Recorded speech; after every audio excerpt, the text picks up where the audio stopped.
Welcome to Preethi and Jitvin. అందరికీ నమస్తే అండి. ఈరోజు వీడియో వచ్చి కొబ్బరి పాలతో వంకాయ కర్రీ ఎలా ప్రిపేర్ చేయాలో చూపిస్తున్నానండి. ముందుగా ఒక కొబ్బరికాయ తీసుకున్నానండి.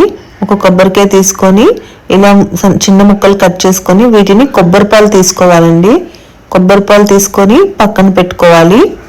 కొబ్బరి పాలు పక్కన పెట్టుకున్న తర్వాత ఒక 2 ఆనియన్స్, ఒక టమోటా, ఒక 5 పచ్చిమిరపకాయలు, ఒక చిన్న వెల్లుల్లిపాయ, చిన్న అల్లం ముక్క కట్ చేసుకొని ఇవి కూడా గ్రైండర్ చేసుకొని పక్కన పెట్టుకోవాలండి. తర్వాత గుత్తి వంకాయకి నేను ఎలాగైతే కట్ చేసుకున్నానో ఇప్పుడు అలాగే వంకాయలు దీనికి కూడా ఈ కర్రీకి కూడా అలాగే కట్ చేసుకున్నానండి. ఇలా పక్కన పెట్టుకున్న తర్వాత అన్నీ గ్యాస్ స్టవ్ ఆన్ చేసుకొని ప్యాన్ వేడెక్కినంత వరకు ఉంచుకొని ప్యాన్ వేడెక్కిన తర్వాత కొంచెం ఆయిల్ వేసుకోవాలండి. ఆయిల్ కూడా కొంచెం కాగిన తర్వాత కొంచెం పసుపు వేసుకొని వంకాయలు మనం వేగించుకోవాలండి. కాసేపు వంకాయలు కూడా వేగించేసుకొని పక్కన పెట్టేసుకుందాం. మరీ మెత్తగా అవ్వకుండా కొంచెం దూరగా ఎగితే సరిపోతాయండి. చూడండి, ఈ రకంగా ఎగితే మనకి సరిపోతుంది. ఇప్పుడు మనం వాటిని పక్కన పెట్టేసుకుందాం. ఇలా పక్కన పెట్టుకున్న తర్వాత అదే నూనెలో మనం అంత ఆయిల్ అవసరం ఉండదండి.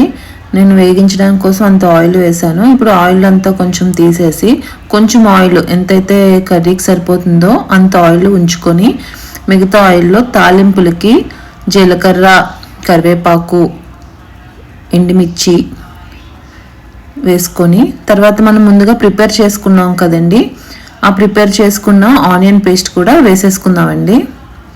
వేసేసుకొని బాగా కొంచెం గోల్డెన్ కలర్లో వచ్చినంత వరకు వేగించుకుందాం. ఆల్రెడీ నేను పసుపు వేసాను కాబట్టి వంకాయలు వేగించినప్పుడు ఆ పసుపు ఉంటుందని ఇంకా నేను పసుపు వేయలేదండి. ఇప్పుడు కొంచెం గరం మసాలా వేసుకొని ఇంకాసేపు వేగించుకుందామండి. నేను ఇనుప మూకుడి మంచిదని ఇనుప మూకుడు వాడుతున్నానండి. కొంచెం కలరు చేంజ్ వస్తుంది. మామూలుగా స్టీల్ వాటిలో అయితే కలరు రెడ్ కలర్లో కొంచెం వస్తుంది. ఇప్పుడైతే కలర్ మాత్రం కొంచెం బ్లాకిష్గానే వస్తుంది. నేను ఇనుప మూకుడిలో వేగించడం వల్ల ఆల్రెడీ మనం పచ్చిమిరపకాయ వేసాం కాబట్టి కారం కొంచెం తక్కువే వేసుకోండి. కొంచెం స్పైసీగా తిన్న వాళ్ళు వేసుకున్నా పర్వాలేదు. సో తర్వాత ఆనియన్ బాగా పేస్ట్ బాగా వేగిన తర్వాత వంకాయలు కూడా వేసి కాసేపు మగ్గబెట్టాలండి. కొంచెం మగ్గిన తర్వాత మనం ఏదైతే ముందు కొబ్బరి పాలు తీసుకున్నామో వాటర్ బదులు మనం ఈ కొబ్బరి పాలు వేసుకుంటామండి. కొబ్బరి పాలు వేసుకొని కాసేపు మళ్ళీ మూత పెట్టేసి ఈ వంకాయల్ని ఉడికించుకుందాము. కాసేపటికి ఇలా దగ్గరగా అయిపోతుందండి కర్రీ. ఇంకా కొంచెం దగ్గరగా అయితే ఇంకా టేస్ట్ బాగుంటుంది. కొంచెం గ్రేవీగా కావాల్సిన వాళ్ళు కొంచెం గ్రేవీగా ఉంచుకోవచ్చు. మరి అంత గ్రేవీ వద్దన్నప్పుడు కొంచెం దగ్గరగా చేసుకుంటే బాగుంటుందండి.